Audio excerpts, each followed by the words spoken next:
Hi and welcome. Today we're going to continue talking about structure. We have some other videos on the channel covering this topic. As always, what I'm about to talk about are tools for your toolbox. It is not a strict set of rules. Use it if it's going to help you. Personally, I feel that what we're talking about today, which is the story circle, is a very, very practical, useful approach to storytelling. What I particularly like about the story circle is that you can use it across different formats. It works really great for pilots, which is what I'm going to use today as an example, the pilot for the amazing HBO show Barry. You can also use it for your feature films, your short films, your novel. Any kind of narrative form that you're telling can really benefit from the story circle. The story circle is originally conceived by Dan Harmon, creator of Community and other things, and Dan uses the story circle for pretty much every story he's telling. If you can kind of check out all these boxes, you might have a really fulfilling story from start to finish. Coincidentally or not, it's also broken into 8 parts. And I say that because we have another video about 8 sequences. So it is another kind of different way to break down your story into 8 different beats. And by kind of knowing what your beats are, you'll have these big points in your story that you kind of know where you're going. It's really important to have that roadmap. Without the roadmap, you might get lost. And by knowing what these kind of major points are in your story, it might allow you to write freely to get from one point to another. And that way you're doing both. You're planning and you're having something a little more structured and outlined, and also letting your creativity flow within these parameters. It's a very practical way to storytelling, which I highly encourage. I also attached a little diagram here that you can check out in our video description. So the concept of the story circle is actually really entrenched in Hero's Journey. We can have a video about Hero's Journey further down the line, but what I find is that the story circle by Dan Harmon uses the most important elements of Hero's Journey and actually really helps writers tell their story. Whereas Hero's Journey, because there's so many steps and it gets a little convoluted, is really more beneficial, in my very humble opinion, as a theoretical concept and an analytical concept. The story circle, however, gets the most practical elements of the hero's journey and phrases them in a way that could be really helpful to you, storyteller. A lot of this stuff is going to sound familiar because, again, these things don't really contradict each other. They complement each other. So they're tools for your toolbox. They can get your ideas off your head and on paper, which is really important. Ideas in your head are not worth anything. They have to be on paper.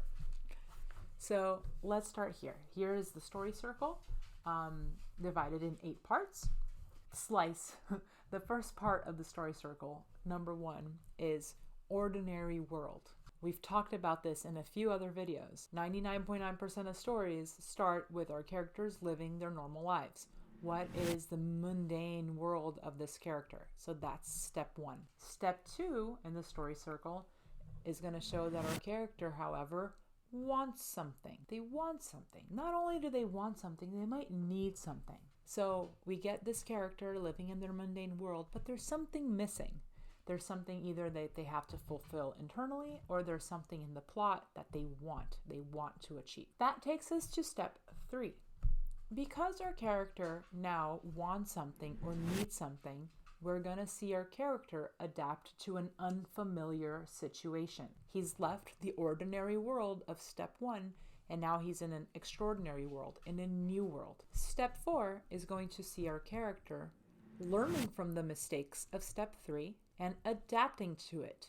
Step 4 will see our character a little more comfortable in this new world and maybe making less mistakes. Because of that, because of him adapting to this normal world, and learning from their mistakes, our character is going to get what they want in step 5. So step 5 is the reward. They get what they want. Step 6, however, sees our character paying a heavy price for getting what they want. Sometimes 6 and 5 are inverted. Sometimes our character is going to pay a heavy price for trying to achieve their goal and then getting their goal. Sometimes our character is going to get what they want but pay a very heavy price for that. And we'll talk about that in a minute when we break down the Barry pilot. Step 7 is going to see our character returning home, returning to the familiar situation. But step 8, having changed. Our character is in a zone of comfort, step 1. But they want something, step 2. So they enter an unfamiliar situation to look for what they want. They adapt to the situation. They get what they want. They pay a heavy price for it, return to their normal situation, having changed. If you can answer these 8 little questions, if you form them as questions, chances are you have a fulfilling, very well-rounded story. And by having those little moments in your story, you can really kind of get from start to finish without losing steam. So let's talk about the Barry pilot for a second, because the Barry pilot 100% has all of these 8 steps. We meet Barry. He's a very lonely guy, and small little twist there, he's a professional assassin. Number 2, we get both Barry's goal and also his need. Because he's very lonely, he also lacks a sense of purpose. He talks about this a few times during the pilot. And then he gets a mission. The mission is you have to go to LA and you have to kill this dude who is sleeping with this other dude's wife. The guy that has ordered this hit is from this really, really dangerous mafia. So there's a little sense of threat there. Step 3 sees Barry getting to LA, and not only to LA, to an acting class. So he enters this unfamiliar world of acting in LA. He doesn't know who he can trust and who he can't trust. He quickly makes enemies, but he returns there, and step 4 sees Barry getting to meet new people and learning who's friend and who's enemy. So Barry, even though he has gone to LA to kill this dude, he has found what he was looking for, which is purpose. Because by the end of step 4, he has made new friends and he has been accepted into this acting community.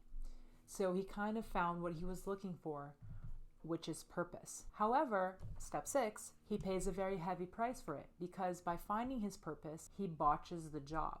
He doesn't kill the dude that he's supposed to kill. And in doing that, he really pisses off the mafia, the guy that hired him. So they end up killing the guy for him. There's a big shootout on the street.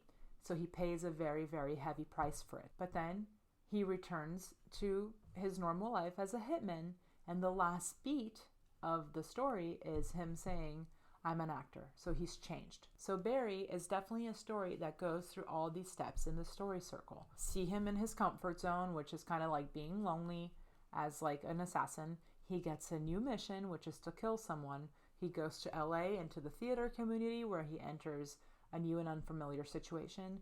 He adapts to that situation by kind of making friends with the actors. Not only that, he pitches himself to the theater director, so that makes him get what he wants, which is acceptance and community.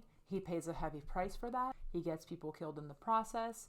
He returns to his kind of like new status quo, which is now living in LA, having changed, which is now he wants to be an actor. Barry is a wonderful show. It's a great pilot. I hope this is useful for you. If you like what you saw, please subscribe, share, comment. Check here the description for some useful links. And until next time, thank you.